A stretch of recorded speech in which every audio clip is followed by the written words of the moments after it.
Hey guys, what's up? Today I'm going to be taking over my $400 gaming PC build featuring the newly announced GTX 1050 Ti. This PC is perfect for anyone out there that wants to get into gaming at a budget, as it will play nearly all of the most popular AAA titles. So as always, don't forget to hit that like button and to subscribe. Let's get right into the build. For the processor, I chose the Intel Pentium G4400. It has 2 cores, both clocked at a very modest 3.3 GHz. Also, it has high overclocking potential. This chip is very powerful despite it only having 2 cores, as when overclocked, it performs on par with a Core i3-6100. The other reason I went for the Intel chip at this budget is mainly because of upgradability. Meaning, if you feel you need more power, you could swap out the Pentium for a Core i5 or Core i7 down the line. For the motherboard, I went with the Gigabyte GH110M-A.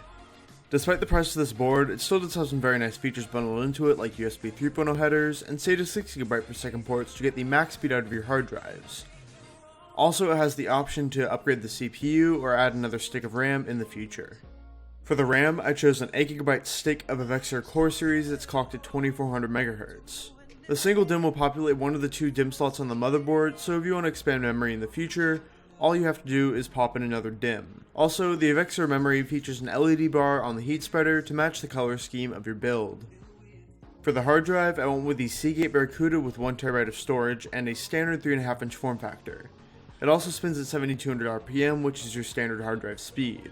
With 1TB of storage to put your OS, games, movies, and music on, it should be good enough to last you for quite a while into the future. For the graphics card, I went with the newly announced GTX 1050 Ti with the 4GB frame buffer. This card is a very brute performer despite the cost, with its performance that's comparable to a GTX 960. It has a very modest core clock of 1.3 GHz, and it has 768 CUDA cores, as well as very good overclocking potential. This card should be running games at 1080p for you for years to come. For the case, I went with the Fractal Design Core 1100. It's a micro ATX form factor case, which means it will support motherboards all the way up to micro ATX. It has quite a bit of room to make cable management easy if this is your first build. Also, it has USB 3.0 ports and support for 2 3.5-inch drives if you want to invest in SSD or another hard drive in the future. And finally, to power the system, I chose the EVGA 430W. This is a very solid power supply with an 80+ certification rating from a company known not to skip out on their products. It has enough power to handle a graphics card upgrade and a CPU upgrade in the future, so there should be nothing to worry about there. Let's get into some benchmarks. For Doom 4 at 1080p, on the low preset you should be seeing 119 FPS, on medium 101, on high 76, and on ultra 63 FPS. Next, for CSGO at 1080p, on the low preset you should be seeing 165 FPS, on medium 139, on high 107, and on ultra 87 FPS.